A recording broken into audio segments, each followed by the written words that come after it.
Bismillahirrahmanirrahim. Assalamualaikum warahmatullahi wabarakatuh. Kali ini Lentera CPNS akan membahas video tentang pedagogi jilid 1. Pedagogi jilid 1 ini ada di soal tryout P3K Lentera CPNS.com. Teman-teman yang belum sempat mengerjakan tryout P3K di Lentera CPNS.com, nanti teman-teman bisa mengerjakannya setelah upgrading di website Lentera CPNS.com ya.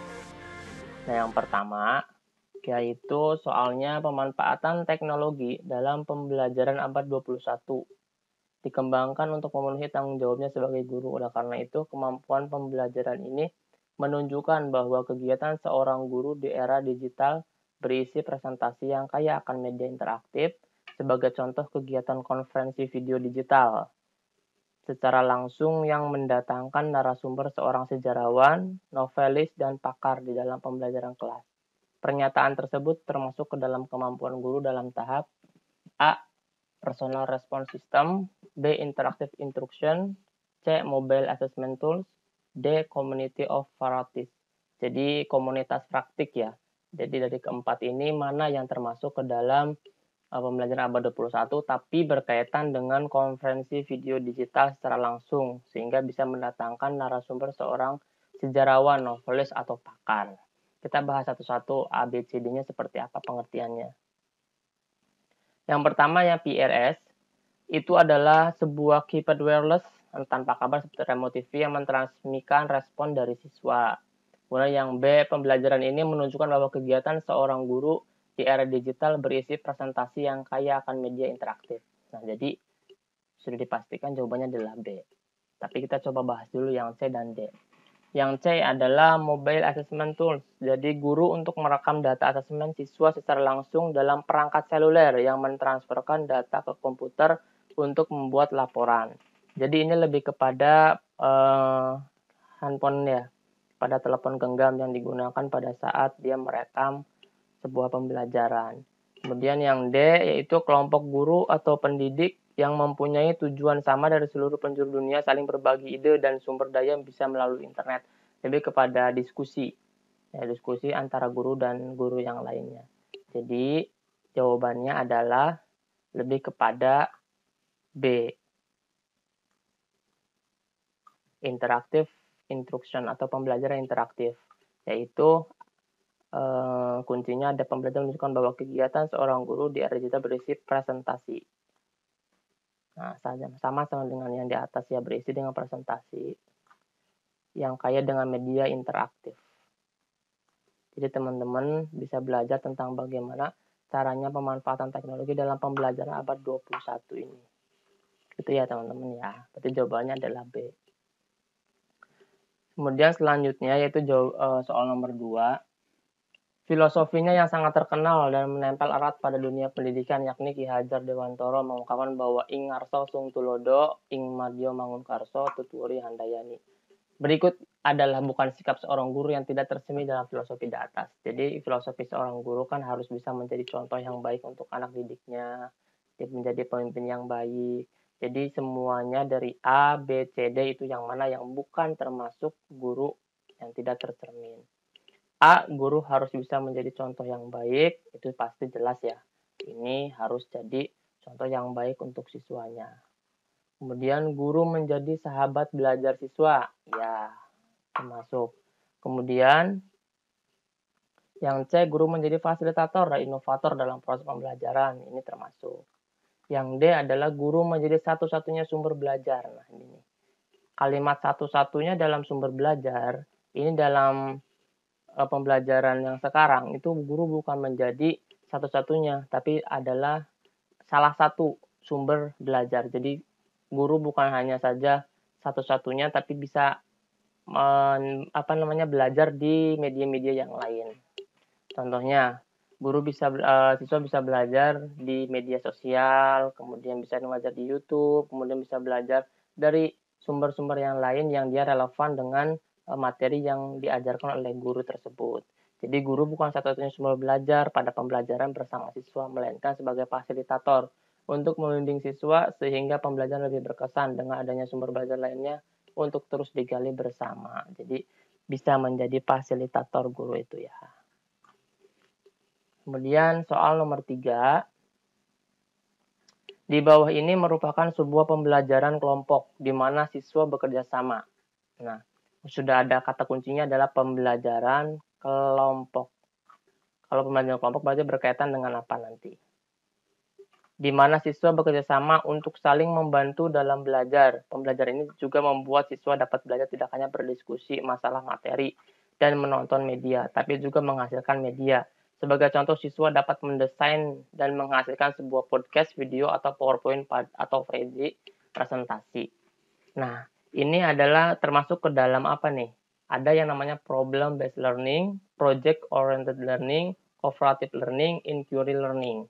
Teman-teman harus bisa membedakan apa itu problem based learning, apa itu project oriented learning, apa itu cooperative learning, apa itu inquiry learning. Jadi ciri dari cooperative learning itu adalah adanya pembelajaran kelompok. Jadi salah satunya adalah kalau dia pembelajaran kelompok bisa dikategorikan dia adalah cooperative learning. Soalnya kalau dia problem based learning ini harus belajar dari sebuah masalah dulu. Nah, kemudian teman-teman kalau misalkan susah membedakan mana problem, project, cooperative, inquiry learning, itu ada di e-booknya Lentera CPNS. Teman-teman kalau misalkan ingin mendapatkan e-booknya boleh komentar di video ini, itu e-booknya gratis, boleh teman-teman miliki, dan di situ juga ada pembelajaran-pembelajaran lainnya, rangkuman-rangkuman materi lainnya yang insya Allah pedagogiknya teman-teman bisa menghafal lebih cepat. Jadi kata kuncinya adalah pembelajaran kelompok ya, artinya masuknya ke dalam cooperative learning. Ini berarti salah. Selanjutnya yaitu pada pembelajaran ini didesain dengan tujuan utamanya bukan hasil dari produk itu sendiri, akan tetapi lebih mengutamakan pada proses dan dampak dari pembelajaran tersebut. Nah, kalau ini termasuknya ke dalam mana nih? Problem based learning, cooperative learning, project oriented learning, atau inquiry learning. Teman-teman ada nggak jawabannya apa waktu pas tes kemarin? Karakter utama dari project oriented learning adalah bahwa proyek merupakan bagian dari tugas riset dan pengembangan di mana prosesnya dibatasi oleh waktu. Pembelajar secara individu maupun kelompok diperkenalkan pada subjek, isi, dan metodologi untuk bekerja sama bebas, untuk bekerja secara bebas, sorry. Nah, dari keempat pembelajaran ini, kita bisa memilah. Kalau misalkan dia termasuknya kepada problem based learning, berarti dia harus berorientasi pada masalah, problem, pada masalah siswa itu sendiri. Tapi kalau misalkan dia berorientasinya kepada produk, itu bisa menjadi project oriented learning. Project, kalau project itu adalah adanya waktu untuk digunakan siswa dalam mengembangkan sesuatu yang diberikan oleh gurunya. Nah, nanti produk itu bisa menjadikan proses daripada pembelajaran itu sendiri. Jadi Pak jawabannya adalah C, project oriented learning. Itu ya teman-teman ya. Kemudian selanjutnya yaitu pada standar teknologi pendidikan nasional untuk siswa terdapat proses pada siswa dalam memahami masalah-masalah manusia, klise dan kemasyarakatan yang terkait dengan teknologi serta mempraktekkan perilakunya sesuai dengan hukum dan etika. Deskripsi tersebut termasuk ke dalam standar. Nah, ini ada standar yang teman-teman bahkan terlewati materi ini ya. Kita coba mengulas satu persatu dari A, berpikir kritis, kemudian B, kewarganegaraan digital atau digital citizenship, C, penelitian dan kelancaran informasi, dan D, kreativitas dan inovasi. Nah, dari 4 ini coba kita bahas satu persatu ya. Yang A, berpikir kritis. Itu cirinya adalah siswa menggunakan keterampilan berpikir kritis untuk merencanakan, melakukan penelitian, mengelola, dan memecahkan masalah. Nah, kalau misalnya ada bahasan pemecahan masalah, dia berkaitan dengan berpikir kritis. Ya, kemudian yang B, siswa memahami masalah-masalah manusia secara klise dan kemasyarakatan yang terkait dengan teknologi serta mempraktekkan perilakunya sesuai dengan hukum dan etika. Padahal dari sini sudah jelas sekali adanya hukum dan etika. Hukum dan etika itu termasuk ke dalam kewarganegaraan digital atau kewarganegaraan aja. Kalau kewarganegaraan kan berkaitan dengan etika-etika di masyarakat. Nah, kewarganegaraan Ini sudah ada poinnya, etika itu bisa masuk ke dalam kewarganegaraan digital. Kemudian yang C apa itu? Penelitian dan kelancaran informasi. Yang C itu adalah siswa menggunakan media digital untuk mengumpulkan, mengevaluasi, dan menggunakan informasi. Jadi penggunaan informasi dari mengumpulkan, kemudian mengevaluasi, kemudian bagaimana cara menggunakan informasi itu termasuk ke dalam penelitian dan kelancaran informasi. Kemudian yang D, siswa mendemonstrasikan perilaku berpikir kreatif, membangun pengetahuan dan mengembangkan produk dan proses inovatif menggunakan teknologi. Nah, ini udah ada ya kreativitas. Kalau kreativitas pasti dia memunculkan sebuah ide atau bisa membuat sebuah produk sehingga dia berbeda dengan produk yang lain. Sehingga dia menjadikan kreatif dan inovasi. Jadi dari sebuah soal pun kita bisa menebak kira-kira yang ada kata kuncinya apa yang berkaitan dengan jawaban yang ada di soal tersebut. Ya, teman-teman. Kemudian terima kasih, itu saja soal dari Lentera CPNS, 5 soal dulu ya. Nanti kita coba membahas lagi 5 soal yang pedagogik selanjutnya. Teman-teman jangan lupa subscribe, like, and komentar apa yang ingin dibahas oleh video selanjutnya oleh Lentera CPNS. Mudah-mudahan teman-teman bisa lulus P3K tahun ini. Amin. Ketik amin ya. Nanti kita aminkan bareng-bareng. Kemudian saya ingin menjelaskan dulu untuk kali ini di Lentera CPNS ada yang namanya kelas reguler. Kelas reguler ini adalah kelas teman-teman bisa mengakses Lentera CPNS secara gratis.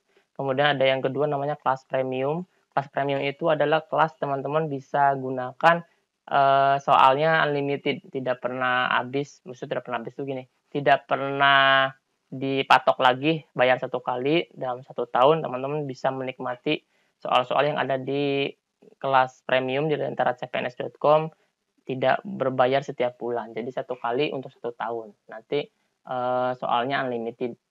Kemudian kelas privat. Nah, kelas privat ini adalah kelas baru yang kita